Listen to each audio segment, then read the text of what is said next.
the previous budget and the proposed allocation for fiscal year 2026. In accordance with the long-standing and respected tradition of the House of Representatives to accord preferential treatment to the minority members, followed by the independent and majority, wala nang majority, in alternating manner. The Chair now recognizes the minority. Madam Chair.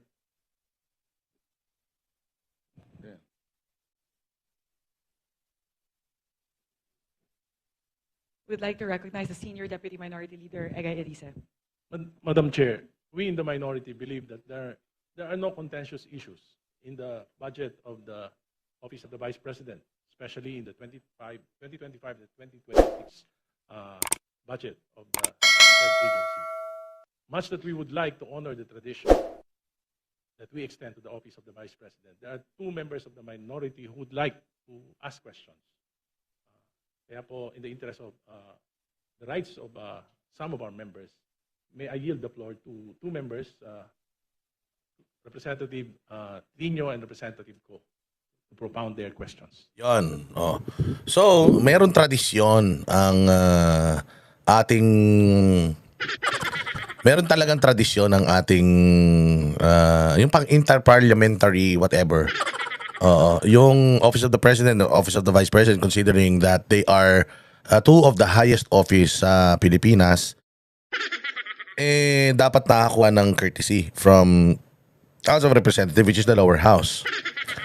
Pero, syempre, yung mga makakaliwa ng mga kupal, syempre gusto nilang gisahin si VP Sara. Pero, at least malinaw na everyone is at par pagdating doon sa sa tradition. It's just that meron talagang mga kalaban ng mga Duterte, and okay naman yan, binigyan ng pagkakataon ng Congress na mabigyan sila ng pagkakataon na magtanong. Pero dalawa lang sila. So dalawa lang po ang magtatanong ngayon, dalawang mga communist aligned na party list. Ewan ko sino kasi nagsiboto rito Tingnan yan. Sige, pakinggan natin yung mga tanong nila. Dalawa lang to. So, itong budget deliberation na to, supposedly 30 minutes tapos na to Pero sige, bigyan natin ng pagkakataon na nakasagupain ni VP Sara tong dalawang tukmol na ito. Na mga taga-bundok. Thank you, Madam Chair. Is it all right? Madam Chair, to the presiding officer, sir, before we proceed, I just want to be clarified with the status of the votation we have had last Friday, when we all agreed that Tuesday, which is today, we will grant parliamentary courtesy.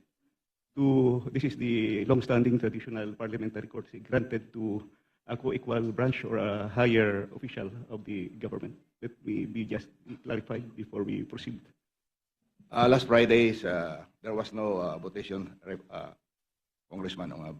So we proceed as planned today. I understand there was a votation, and in fact, it was objected by the two members of minority of the NDP. No, Notwithstanding we failed to divide the House. Yes, but I think we have agreed that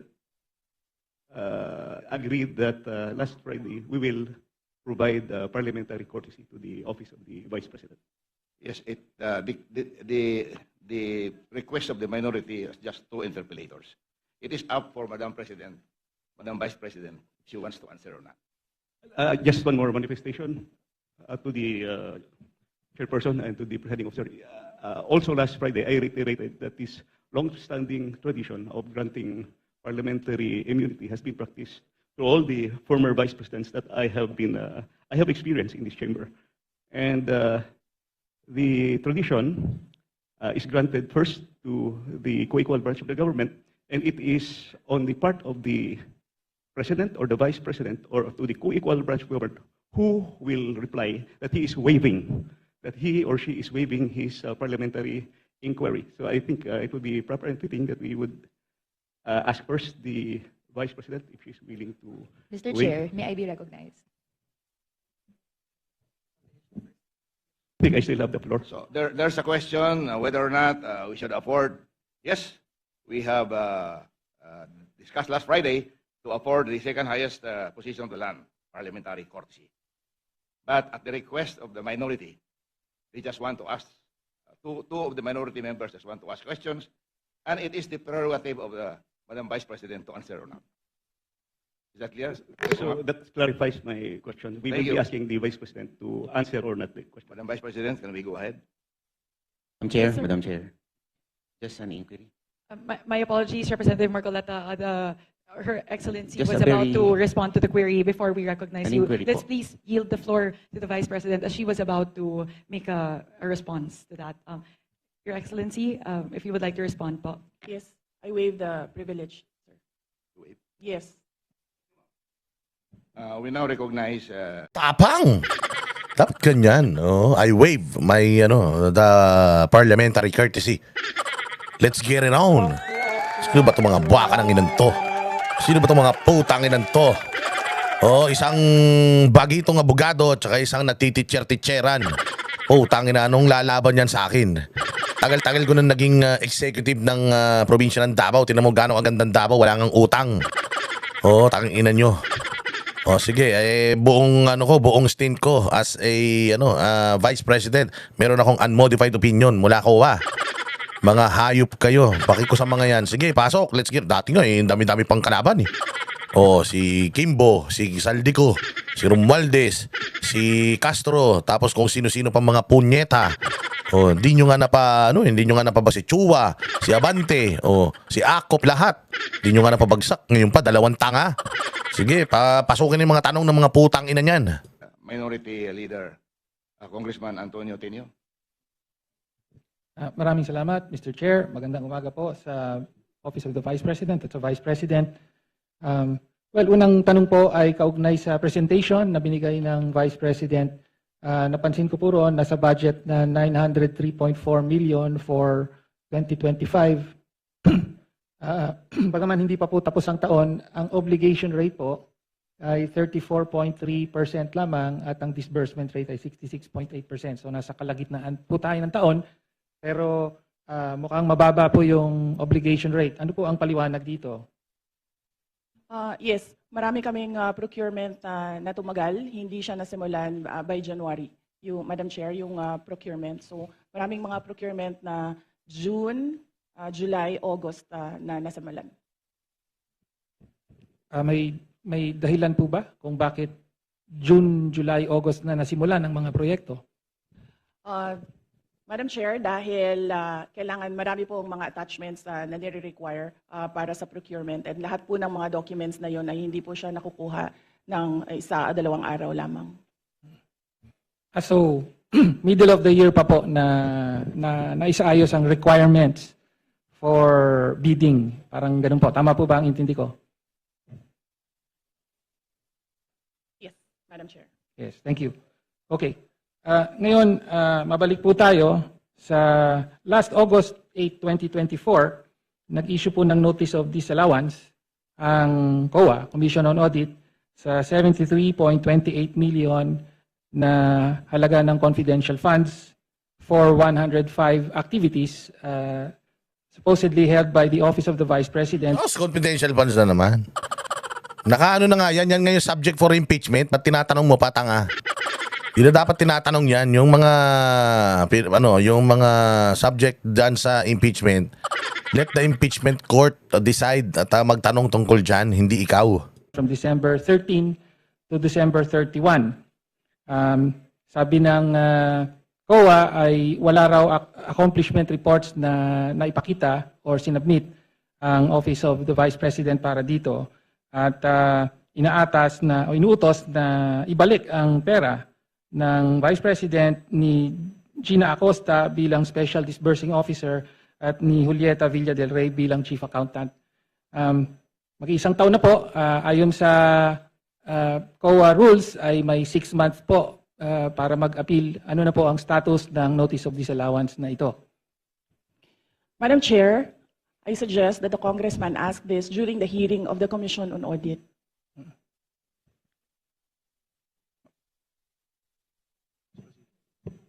Madam Chair, I'm asking the question now from the Office of the Vice President. Madam Chair, this is a status of documents inside the Office of the Commission on Audit.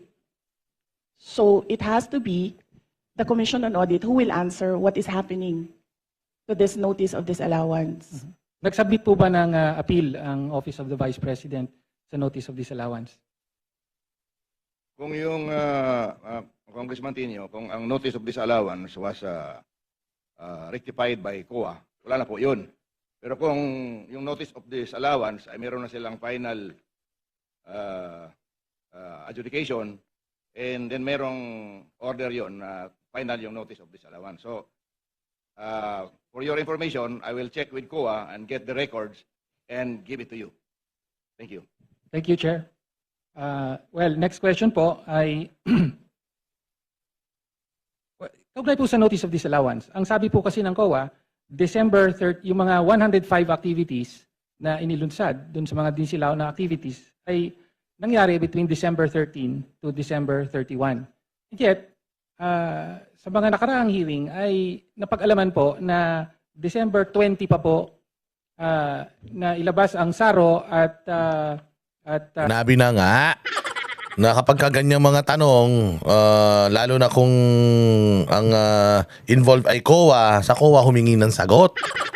Hindi sa OVP. O, kasi ang OVP, liable lang sumagot sa COA. So kung ano yung sinagot ng OVP sa COA, kunin nyo sa COA yung kunin nyo sa COA yung kasagutan. Ito naman mga to, ang hirap na mamintindi. Oh. Medyo mabigat yung ni Inday na yun. Tapos kagad yung mga line of questioning niya. Oh, kasi tsaka isa pa pagdating sa mga notice of disallowance, mga ganyan, 'di ba? Merong mga lahat naman kasi merong notice of disallowance, hindi lang naman OVP. Marami din eh. Pero yung mga nakaraang NDAs nasa na yan, impeachment proceeding na yan.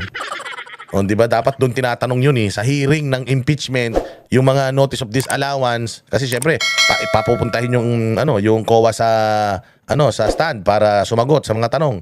O sila tanungin mo pagdating ng impeachment trial.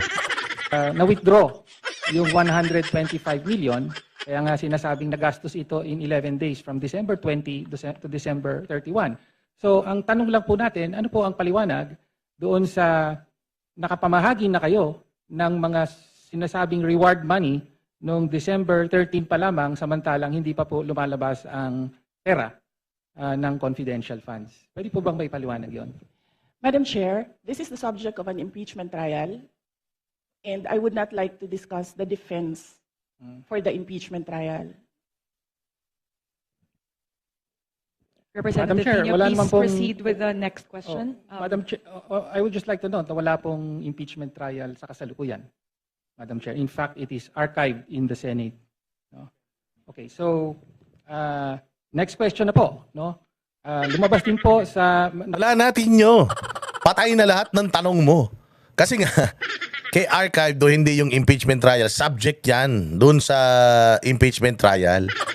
So, masasagot lang lahat ng mga tanong mo doon sa impeachment proceeding. So, kung natatay ka, kulitin mo si Tito Soto na buhayin yung impeachment na yan.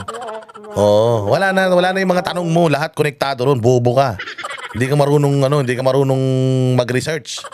Nakaraang mga hearing sa House na nag-submit po ang Office of the Vice President ng 2,670 accomplishment reports at kasama po, para po sa liquidation ng 500 million pesos worth of confidential funds under the Office of the Vice President.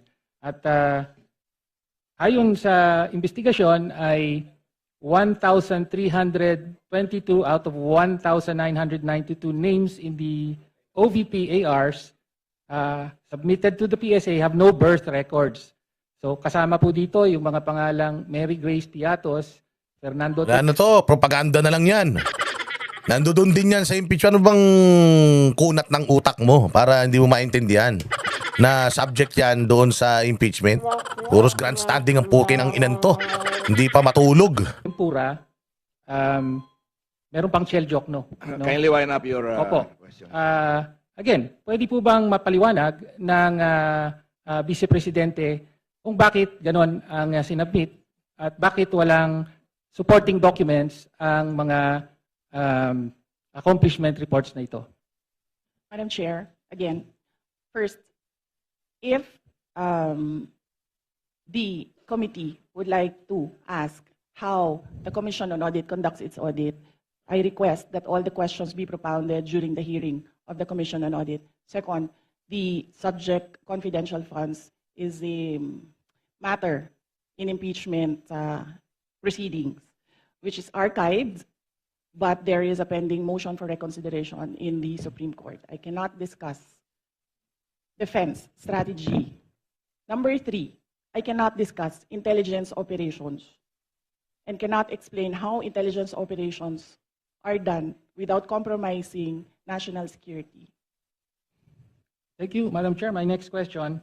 Congressman Tenyo, last question. Opo, last question. Please wind up. Opo.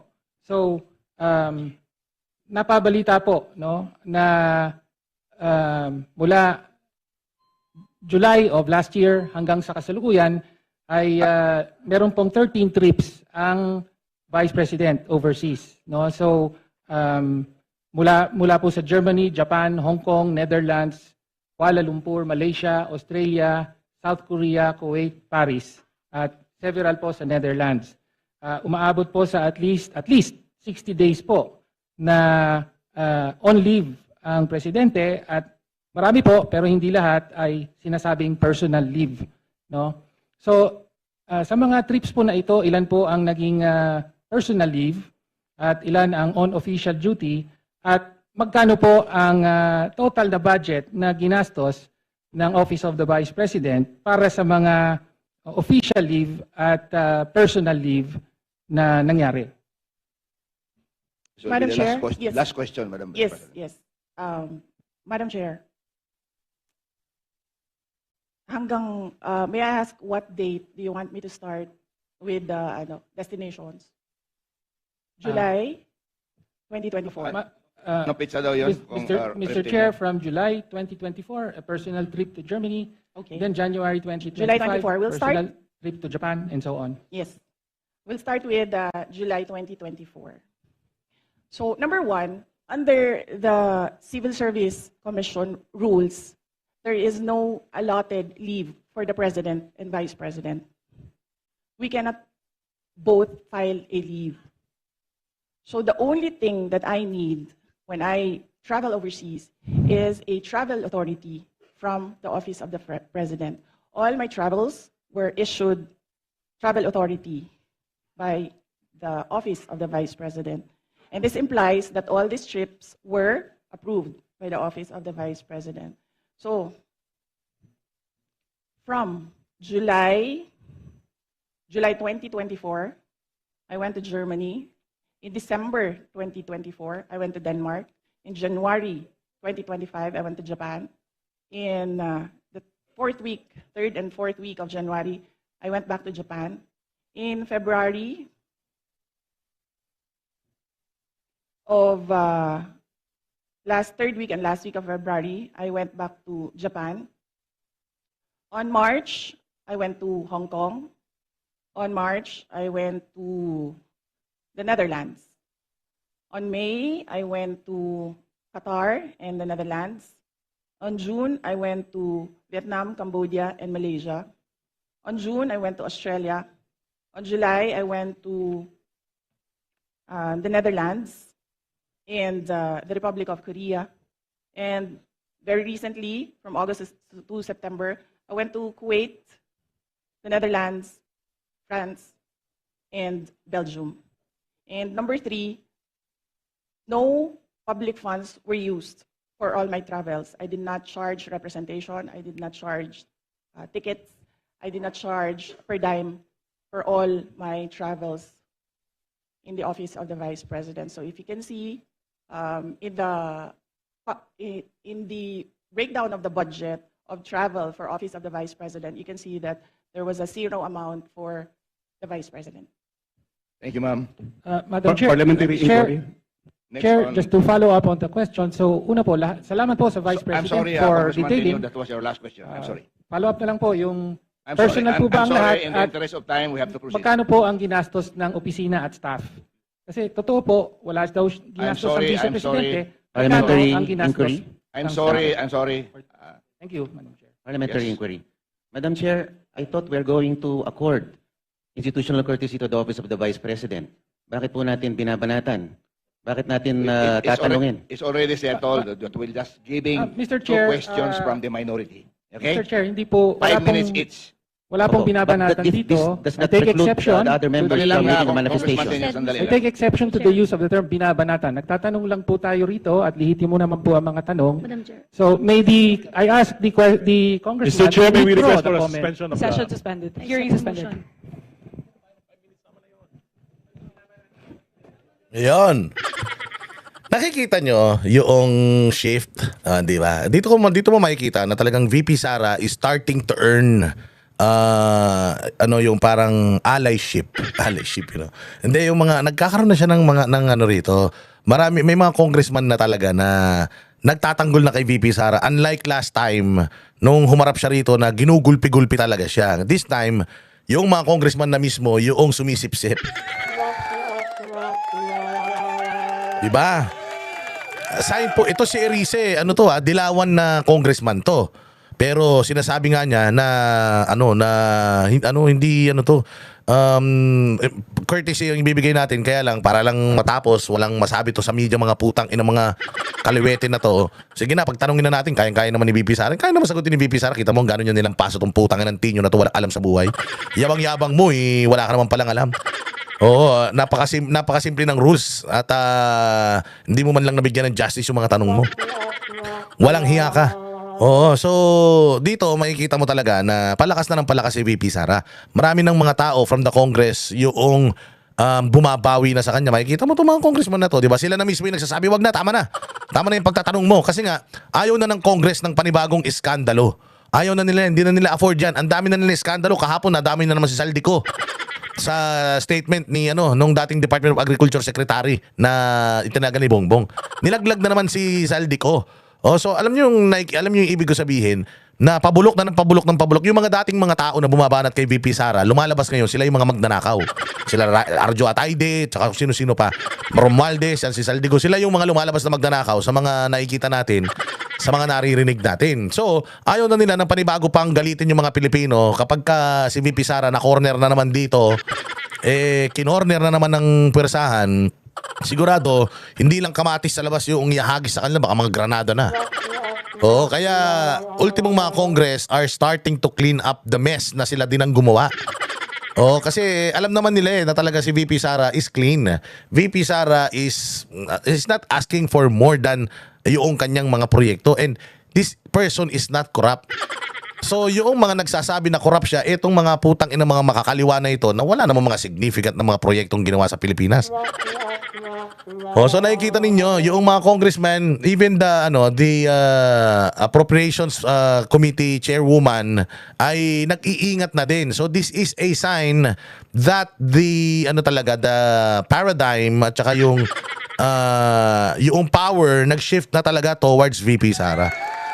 O kaya tis-tis lang mga kababayan. Papunta na tayo doon. Naghahanap na nga sila ng makakalaban ni VP Sara, pati nga si Vice Ganda eh. Oo, let's just finish this administration. Come 2028, we'll come back stronger. Oo. Kasi hindi lang naman mag-isa si VP Sara na magtatrabaho diyan sa sa Pilipinas pagdating ng 2028. Kung kinakabahan tayo na sira na Pilipinas by then, may makakatulong naman siya sigurado ng mga congressmen at mga senador na mag-aayusin yung bayang Pilipinas na sinira nito ni Bongbong, ni Saldico at ni Romualdez. So dito makikita mo, even yung mga congressman ang dumidepensa na kay VP nung nakaraan, wala talaga eh. Wala talaga, dalawa lang dumidepensa kay VP, yan si Ungab at saka si Marcoleta, wala nang iba. Pero ngayon makikita mo, madami-dami na sila. So it's an indication na papunta na tayo sa pagbabago. Palakas na ng palakas si VP Sara at magsisip-sipang buldit na naman yung mga political butterflies dyan sa Congress. Tandaan yan. There is a motion to strike off from the record the terminology binabanatan. It has been duly seconded. The motion is carried. Madam Chair, just a 1-minute manifestation on the striking of the record. I have no objection. However, I just want to explain that in the previous debates, in the previous legislatures before us, in the interim batasang pambansa, when an assemblyman from the city of Manila was attacking the late president, there was a motion to strike off the record of what he discussed on the floor. The former assemblyman Arturo Tolentino said that if you strike off the record, any sentence or paragraph, it's just the same sentences, and you strike it, so you still can read that. So that was clear that I think that the procedure is still the same. The statement of Banatan, i-cross lang yan, but it's still there in the records. Sinabi ko lang yun because that was already clarified many years ago by former assemblyman who became Duly noted, Richard Kong Angat. Tolentino. This time we will use eraser. Okay? Yes. Thank you. Pero ngayon may video na. Okay. Going to the next from the minority leader, Congresswoman Reneco. Please go ahead. Good morning to the Vice President. Good morning to my colleagues. I'd like to take off po sa questioning na ni Representative Tino. Meron po kasing minention na list of destinations na tinake ni Vice President this year under Travel Authority. But we like to take note na in a press conference of the Office of the Vice President, meron pong security and staff na kasama si Vice President. So can we ask po, no, paano po pinopondohan yung pagpunta, flight and accommodations ng staff and security ng OV? Gago, ikaw nga may security. Si Bibi Sara pa kaya. Lahat yan. Pagka Vice President ka, kahit naka-day off ka, may security ka, tanga. So may sweldo talaga yan. Kayo nga may security, kahit tumatay kayo eh. O si BP pa kaya. Madam Chair, may I be allowed to ask a question? Oy, kamag-anak ka ba ni Saldi ko? Ito maganda tong tanong ni BP Sara eh. Kasi ang apelyido nito ko. Ngayon baka mamaya kamag-anak ni Saldi ko to Depende sa nature, Madam Vice President. Yes. Magpinsan po ba si Congressman ko ngayon tsaka si Zaldi ko? Ano po yun? Gusto Mr. ko lang Chair, I can malaman. answer. Are they relatives? Please answer, Congresswoman Rene. I have no familiar relation po to Zaldico or to Representative Zaldico or any of their relatives po. Sigurado ka tang-ina ka, pag ikaw nagsisinungaling ka, yari ka. Sigurado ka dyan taba-ching-ching sige, malalaman natin yan sa mga susunod na panahon kung mag-anak ba kayo hindi. Inang-ina nyo Thank you, Madam Madam Madam Vice Chair. President, please go ahead. Yes. So we are talking about international travels, no, as of July 31. So for two travels in Southeast Asia, for the security, it's 474,646.93 pesos. And for the OVP personnel, these are for two trips, 463,733.6 for a total of 938,379.99. For one trip to Australia, for the security, it's 438,383.26. And for the OVP personnel, it's 206,988 for a total of 645,371. For the Middle East and Europe, 3 trips. The total is for the security is 2,922,869.98, and then for the OVP personnel, that's 1,825,329.47 for a total of 4,748,199.45. For 3 trips in East Asia, the security budget was 1,141,937, and for the OVP personnel, 0, because they did not join these trips. And the total is 1,141,937. The total for 9 trips for both the security and OVP personnel is 7,473,887.70. Thank you, Madam Vice President. Congresswoman Ko. Mr. Chair, may we request a detailed copy of the report that the Vice President gave in relation po sa spending po ng security and staff for foreign trips abroad. We will request the Office of the Vice President to supply the committee with such record. Thank you, Madam. Yes, sir. Mr. Chair, I'd like to ask another follow-up question. Ilan po yung staff and security na dala po ng Office of the Vice President in these trips na funded po, na of this breakdown ng fund na binigay? Uh, Luoy na kay mong naong, sir ba? Kanang. Madam Chair, for the security, I understand they recommend, the Armed Forces of the Philippines recommend 3 to 4 security personnel, but the Office of the Vice President only approves 2 security personnel. And for the Office of the Vice President personnel, that's 1 ceremonial and diplomatic affairs employee, 1 for MPRD, that is the Media Relations and Public Affairs Division, and then 1 for as assistant to the Vice President. So those are the approved personnel who joins the Vice President in her trips. So to clarify, Mr. Chair, these personnel in total ay sinagot ng OVP fund of totaling 7.4 million pesos sa ating mga foreign trips. Madam Chair, not all foreign trips, as I mentioned. Security is always recommended by the Armed Forces of the Philippines, but some trips do not have OVP personnel because there are only 3 trusted OVP personnel who can do the work that I demand from them, and sometimes they are not available. Okay. Congresswoman Ko. Thank you, Madam Chair. So to confirm, ito pong mga trips na to that was mentioned, are these trips personal in nature that required po yung presence ng personnel and staff? Mr. Chair, I believe, with all due respect with my colleague in the minority, I believe the question is irrelevant. Because even if the Vice President travels on her personal capacity, we cannot disassociate herself from the office of the Vice President. She's still the Vice President. The Exactly. reason for the travel is business, but she could also travel in her personal capacity, but she's still the Vice President. So I believe the question is irrelevant. With all due Which is true. Totoo naman. Kasi nga, being a president, a vice president is not an 8-hour job wherein pag tapos na yung araw, hindi ka na empleyado, hindi yun ganun. Oo, ang kontrata mo 6 years ka na vice president, kay linggo, kay holiday, Biyernes Santo, Pasko, kay tumatay ka, naliligo ka. Oo, you are accorded with security. And itong mga personnel na ito, kahit naman holiday paminsan, kailangan niya pa rin magtrabaho.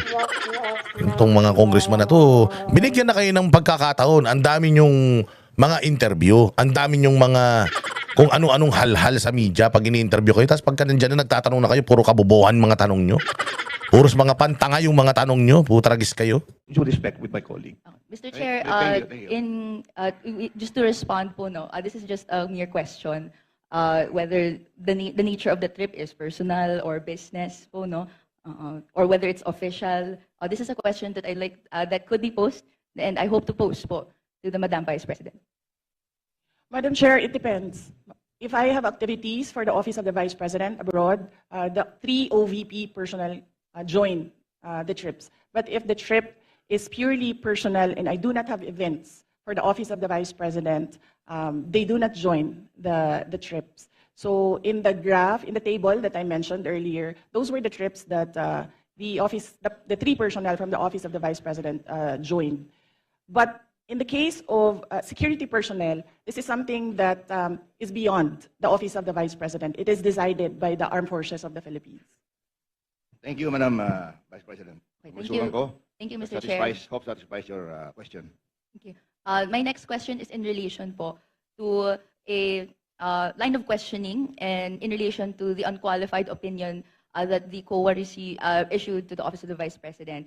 But after that, 60 days was provided to the Office of the Vice President to issue corrections po to certain errors made. Upon questioning the COA in its budget hearing, nagbigay po sila ng additional details kung saan may nakita daw po kasing 3.8 million pesos worth of equipment not accounted for in the OVP submission. Ito po ay mga errors found in the 2024 annual audit report. Can the Vice President explain this error po, Mr. Chair? Madam Chair, the Office of the Vice President from 2022, 2023, and 2024 received unmodified opinions from the Commission on Audit. And I would like to take this opportunity to thank all my colleagues in the Office of the Vice President for being faithful to transparency and accountability in our office. The reason why we have comments from the Office of the Commission on Audit is because of system and improvement in processes. So these are basically documentations that the Commission on Audit require of transactions. And we have already updated our manual of operations in the OVP to reflect comments from the auditors. Thank you very much, ma'am. And if you can, if possible, if that is not classified, you can give a list to the committee para kami na po magbigay doon sa minority. Thank you very much. The manual of operations, sir? Okay, sir. Hindi pwede yun. ISO certified ang OVP. ISO certified, pinakamataas yan na na certification na ibinibigay. Pang world class yung yung sistema, ibig sabihin. So itong manual of operations na ito, hindi to pwedeng basta-basta ibigay lang. Maghirap din kayo. Gumawa rin kayo, magtrabaho din kayo, gumawa kayo ng paraan para magkaroon kayo ng sistema sa mga opisina nyo. Bakit nyo gagayahin nyo sa akin? Pinaghirapan namin yun. Naaway nyo ako tapos gusto nyo makuha yung diskarte namin. Kaya nga kami binibigyan ng COA ng unmodified opinion dahil natutuwa sila at nabibilib sila sa aming commitment sa transparency. Di maging transparent din kayo at gumawa kayo ng mga proseso na papalakpakan kayo ng COA. Hindi yung nanghihingi kayo, nangongopya kayo. We just discussed this with the executive committee. Kasi pinaghirapan din namin dito, Sir Gawin, baka kopyahin lang din ng minority. It's your prerogative, Madam Vice President. But in relation to that po, Mr. Chair, we would be interested in the report kung ano po yung 3.8 million pesos that required correction po doon sa COA audit report in 2024. Hingin mo sa COA. Is possible po, Mr. Chair? Madam Chair, as I said, all questions about all documents inside the Commission on Audit is best to be directed to the auditors or the representatives of COA in the budget hearings. Nakakahiya itong mga makabayad na to.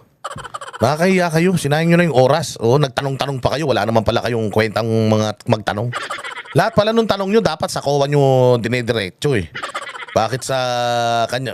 Yan ang problema. Pag nagtatali-talinuhan, nagmumukhang mga tanga. But with all due respect, to follow up that po, the COA specifically sought correction because po may nakita pong 3.8 million pesos that is not accounted for in the submission by the OVP. Oo nga, sinabi nga sa COA ka na magtanong. Nakasagot na sila. Utangin ang kulot na ito. Ang gulo-gulo mo. So the burden of the submission is actually with the following agency.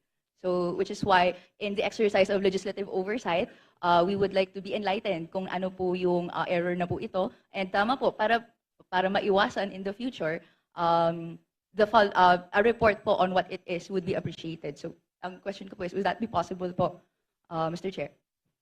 Madam Chair, usually the Commission on Audit, the auditors review documents, and sometimes they do not see the attachments in the correct submissions. Sometimes the attachments that are required are found in other submissions and reports. And these attachments are required by auditors in every report. That is why right now we already have a checklist. If this is the process, if this is the project, there is a checklist on the attachments because auditors review the documents. And the auditors require the attachment of documents. And sometimes these documents are not attached to a specific report. So what we did, Madam Chair, is create a checklist and to improve the system. The personnel from the Office of the Vice President go through the checklist before they submit. Okay. Anything else, Congresswoman Ko? Just to clarify, therefore, dahil po naibigay yung explanation na yon, is the Office of the Vice President explaining that this is the explanation for that 3.8 million necessity for correction? This is the explanation why we have an unmodified opinion. Wala po silang nakitang nawawala. Nawawala po yung papel dahil naka-attach siya sa ibang document. Boom! Nawawala yung papel, naka-attach sa iba. So, kaya may unmodified opinion, ayos yung kanilang accounting. Walang problema, walang nawawala, walang hinahanap since 2022 hanggang ngayon. Anong mahirap intindihin dun? Amen. At ang gusto ng COA ay specific yung mga dokumento na ina-attach per submission. In the interest of time, ako na lang mag-volunteer niyan na congresswoman ko. Hingin ko sa kuha yung detalya ng 3.8 kung gusto mo. I promise to give it to you in the least possible time. Thank you very much. Thank you very much for that response. My next question would be in relation po, and we're asking this question po, Mr. Chair, dahil kung may necessity for correction for this 2024 audit report, and then meron pong other audit reports in the past that have found that there are deficiencies and delays, gusto nating hindi na po mangyari siya. Can I ask the Mr. Chair, what assurance do the people have na sumusunod na ngayon ang Office of the Vice President sa guidelines on disbursement and other proper fiscal procedures, given that there were reports last year that hindi po ito na sunod po according to procurement guidelines po? Mr. Chair, again, with all due respect with my colleague, the Office of the Vice President Please wait. on Please wait modified. to be acknowledged. Order, please. You're not acknowledged. Please wait to be acknowledged by the chair. We'll let the Is that the last question, Madam Vice President? We'll let the You- Madam Vice you have the President option to respond. Respond or not? My apologies, Vice Chair Pepito Alvarez. May I request for an orderly conduct of the hearing for the members to please wait to be acknowledged by the chair before you. Ang bobo naman kasi yung tanong. Mayroon ng unmodified opinion from 2022 to 2025. Anong sinasabing hindi sumusunod? Pakinan to, engot. To make a statement. Thank you very much. The floor is now with the Vice President to respond to the question of Representative Ko. Yes, Madam Chair, as I said earlier, I don't know if everyone heard it, every time we receive a comment from an auditor, we update our manual of operations. In order no missing items would be in the next expenditure program. Is that correct? Yes, sir. Thank you very much. Congresswoman Ko, that winds up your Thank questioning. you for that response, Mr. Chair. This will be my last question po. Okay. In relation po doon sa ibang mga items in the budget before, we have taken note that if confidential funds of the Office of the Vice President, according and as revealed to the Good Governance Sus, yan na naman. Committee, Confidential na naman. was dispersed to the security heads or the VP-SPG. May I ask po, no, bakit po dispersed siya to the VP-SPG or the security heads? Sinabi na nga. Pero ang nakalagay sa Joint Circular Number 2015-1, Sinabi na nga nasa impeachment na yan. It should be dispersed to the Special Dispersing Officer. Madam Chair, this is the confidential funds is a subject of impeachment proceedings. Is a subject of the articles of impeachment from the House of Representatives, and I would not like to discuss the defense strategy, particularly because the prosecutors will come from the House of Representatives. Okay, Mr. Chair, my final question. No, Ito na I'm po sorry. yung last one. I'm Hindi- sorry. hindi na po siya That's part the ng last question. individual- Madam Yes, Chair. I'm po, sorry. Mr. Chair. I'm sorry, that's the last question. Madam Chair. Madam Chair, may I be recognized? Yes, Senior Deputy Minority Leader. I move that we terminate the budget hearing on the proposed budget. Second. Second the motion. Budget hearing for the Office of the Vice President is hereby terminated. Thank you very much. Ayun, palakpakan. O, tingnan nyo nangyari. Terminated, agad-agad. O, di ba? Natapos na kagad yung budget kasi nasagot naman na yung mga walang kakwenta-kwentang tanong na itong dalawang bugok na congressman na ito. At hindi sila nakapuntos, mga bossing. Ano kayang twist ang kanilang kwento na naman sa media tungkol dito? Pero napansin nyo, si Erice ang nag-terminate. Hindi ito DDS ha, Dilawan to. Oo, Dilawan to ha, si Erice. Ito ang dating presidente ng Liberal Party. Siya mismo nag-terminate. Binigyan lang niya ng pagkakataon yung dalawang tanga. Alam naman niya, hindi mananalo kay VP Sara yan eh. Pero ayun nga, kita niyo ang bibilis. Ay second. Lahat sila, ayaw na nila. Nilalagnat niyang mga yan pag nandiyan dyan si Inday. Oh, kapag nakita ng mga yan si Inday, nilalagnat ng mga hayop na yan. Kaya mabilis na tinerminate yung budget hearing. So tapos na. Wala nang fake news ang media. O, nasagot na ni VP Sara ang lahat ng mga katanungan na walang kakwenta-kwenta patungkol sa kanyang budget. At very transparent po si VP Sara sa budget. May slide siya, magkano napupunta sa ganito, sa ganyan, per projects. Nakalagay doon, naka-itemize. At meron siyang unmodified opinion from 2022 to 2025. At ang sinasabi niya, lahat ng mga katanungan ng COA ay sinasagot nila ng pagsasaayos ng kanilang ng sistema. Walang ninakaw, dokumento lang. yung mga kulang at naaayos nila yung mga yon, kaya nga sila nai-issuehan ng unmodified opinion for 3 consecutive years. Ayan na. Oh. Kaya panatilihing nakasubscribe, naka-like, naka-share, bumabalik na ang ating enerhiya. Sa mga susunod nating vlog, bakbakan na ulit. Mabuhay kayo, ha? Maraming salamat po sa panonood. Kita-kita tayo sa susunod na vlog.